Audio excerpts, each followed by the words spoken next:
D Joseph Vijay எனும் நான். நல்ல வேலை எப்படியோ தலைவன் சிஎம் ஆயிட்டாரு. DK hi. எப்படியோ தலைவன் சிஎம் ஆயிட்டாரு. நம்பவே முடியல அப்பா. இவங்க என் சைல்ட்ஹுட் ஃப்ரெண்ட்ரா. ஹாய். Best friend. ஓ உங்களை மாதிரி தான் நாங்களும் சைல்ட்ஹுட் ஃப்ரெண்ட்ஸு. ஒரே தட்டில் சாப்பிட்டு ஒரே பாத்ரூமில் குளித்தோம். ஹலோ அப்படியா? சரி சரி ஒரு நிமிஷம். டேய் இவங்களை மட்டும் வீட்டில் ட்ராப் பண்ணிடுறான். ஓ ஃப்ரெண்ட்ரா? என் ஃப்ரெண்டுனா உன் ஃப்ரெண்டு மாதிரி தான் ட்ராப் பண்ணிடுறான். ஓகே உங்களுக்கு ஓகே தானே? ஓகே ஓகே வாங்க ட்ராப் பண்ணிடுறோம். One day later. ஆறாம் கால். இவங்கடா உங்க கூட? ஐயோ வீட்டு பக்கத்தில் நின்றுட்டு இருந்தேன், அதான் படத்துக்கு போகலான்னு ஒரு பிளான். என் ஃப்ரெண்டுடா. உன் ஃப்ரெண்டுனா என் ஃப்ரெண்டு மாதிரி தானே. சரி ஓகே டைம் ஆகுது. பாய். ஆமாம் சரி.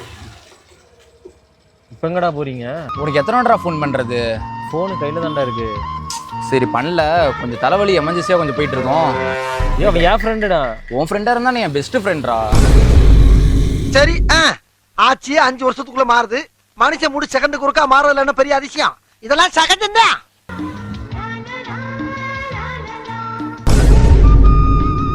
இப்போ எங்கடா போகிறீங்க?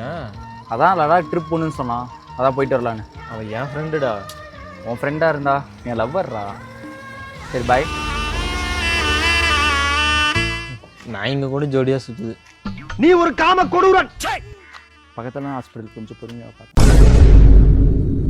என்னடா இதெல்லாம்? டேய் சொல்கிறதுக்கு டைம் இல்லை, கொஞ்சம் அர்ஜென்ட்டாக போயிட்டு இருக்கோம். அப்புறம் பேசி. அவன் என் ஃப்ரெண்டுடா. உன் ஃப்ரெண்டாக இருந்தால் அவன் என் ஒய்ஃபடா, புரிஞ்சுக்கோ.